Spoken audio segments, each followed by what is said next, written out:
Hey guys, wanted to do a video today on, it's kind of on both my crawler and my Radio Master MT12 that I got about a month and a half ago.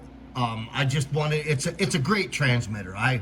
It's not that hard to program as much as some people make it sound on YouTube. And for me, it does everything that I want it to do.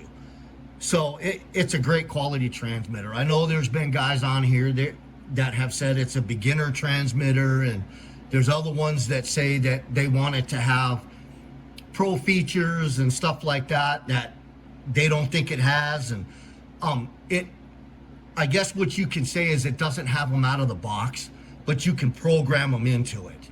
I know a lot of guys, I know Joshua Bardwell did a video on it kind of in the beginning, and some of the pro racers on his channel said that it should have this feature and that feature and stuff like that. So, and one of those features was to be able to adjust essentially the EPA for like brake and drag brake and throttle on the fly. Well, I don't know, coming from, all I do is race mainly. And so coming from that aspect, we use tuning and practice sessions to tune the car in for the track for the weekend. So that's something that we don't use, because the last thing a lot of us are worried about doing is fine tuning the car while you're in the middle of a race. You usually have that done well in advance so you can just run the car for your heat. So I'm going to get into this a little bit with the crawler, because this one has the most stuff that I've programmed on it. And I just want to show you how everything works and stuff like that. So I have done some upgrades on this because it wasn't what I was expecting when I first got it. The car was real bouncy, and it had some stuff that I just wanted to get out of it. So I've put new shocks on it. It's got wheel weights on it. And the biggest thing I did was I pulled the electronics out of it because I couldn't get the two-in-one that this comes with to bind to the Radio Master transmitter. And to me, that's just something that you typically do with anything that comes from Horizon Hobby. Usually you're not going to be able to get their stuff to program to anything else other than Spectrum or whatever it is they use.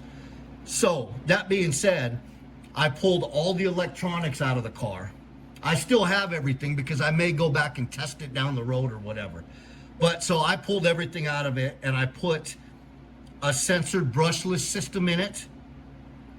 And I know it's overkill, but I'm using an ELRS receiver in it. And the main reason why I'm using the ELRS receiver in it is because of the small footprint that the receiver has.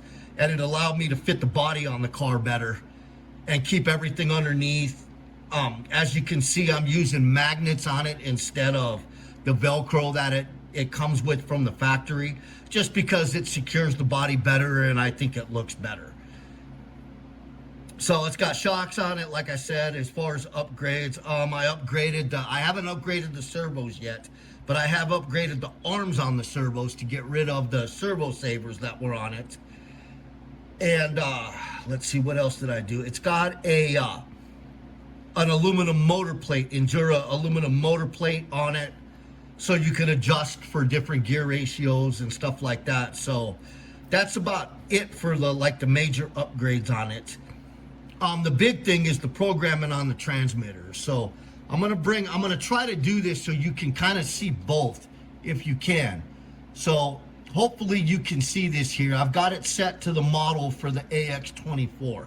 So I'm gonna plug the car in, and I'll show you what I've been able to program what I've been able to do with the programming on this transmitter.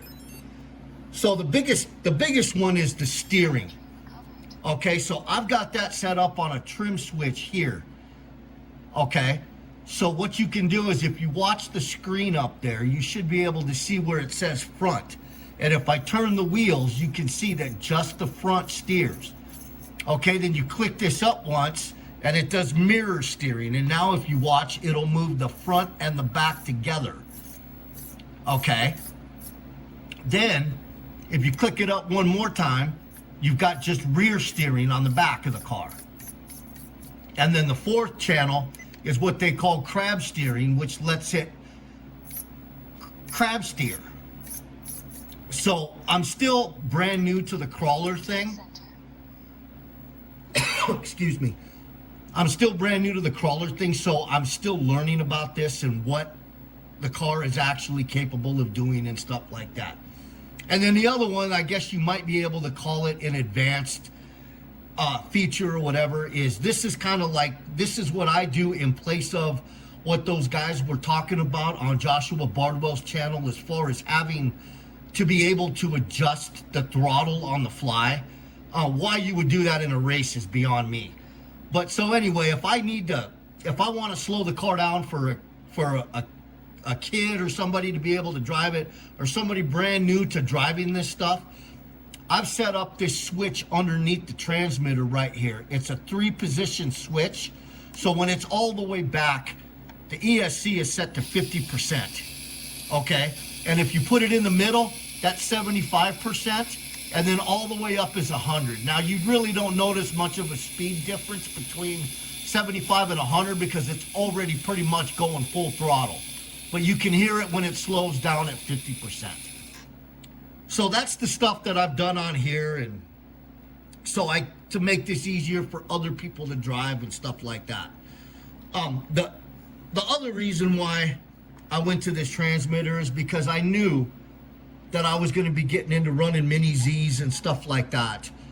And this transmitter it's one of the few that allows you to bind up directly to the mini Z's and stuff like that too. So just to have the extra features on the 28 micros, one of the big things that you need to be able to have on that is expo, so you can take some of the twitchiness out of the small cars. So otherwise they're just really, really hard to control. So far I've been able to bind this up to everything but 2 vehicles that I have. One of them was this crawler, which now I can bind up to it, obviously, because I've changed all the electronics out of it.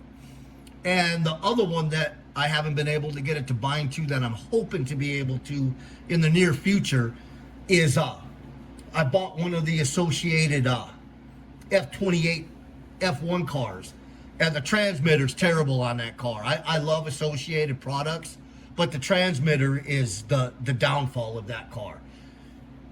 So I'm hoping in the near future to be able to, they'll have a profile out for it for the 4-in-1 module that I'll be able to get it to bind up, and then I can tune the car the way I want to, because it's a fun car to drive on the indoor track.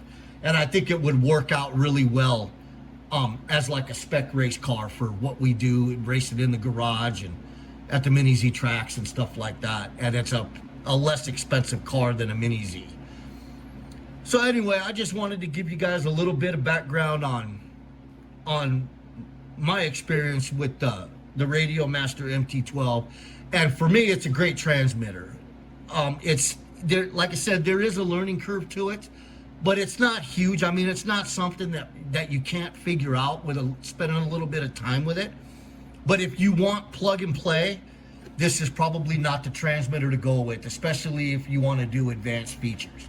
Now, there are guys that have a ton of videos, and over on the ELRS Discord, and you can get help with the ELRS, and on the Edge TX Discord, they have a ton of videos already in place showing how to do different programming and setups and stuff like that for the transmitter.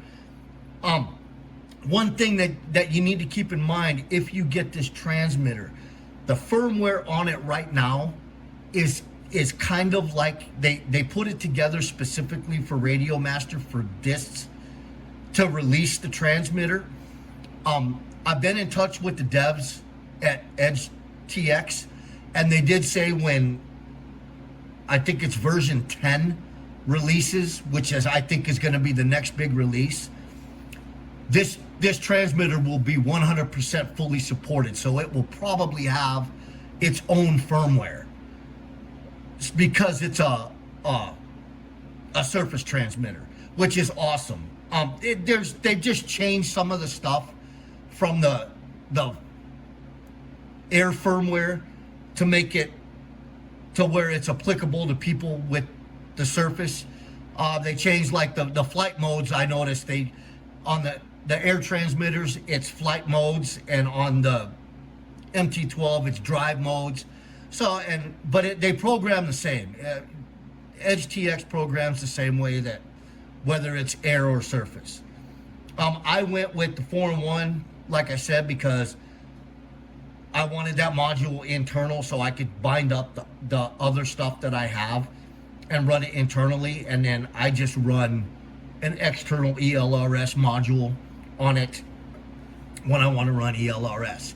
I'll put up a video on the end of this. I did when I put the ELRS receivers in 2 of my vehicles. This crawler, like I said, because I needed a smaller footprint, but I also put one in my my Traxxas Mini E Revo that I use as an FPV car, and I did some testing with it the other night, just when I had a little bit of time to play with it and run it up and down the street and stuff. I'm still trying to figure out a way that I can do the total range on it.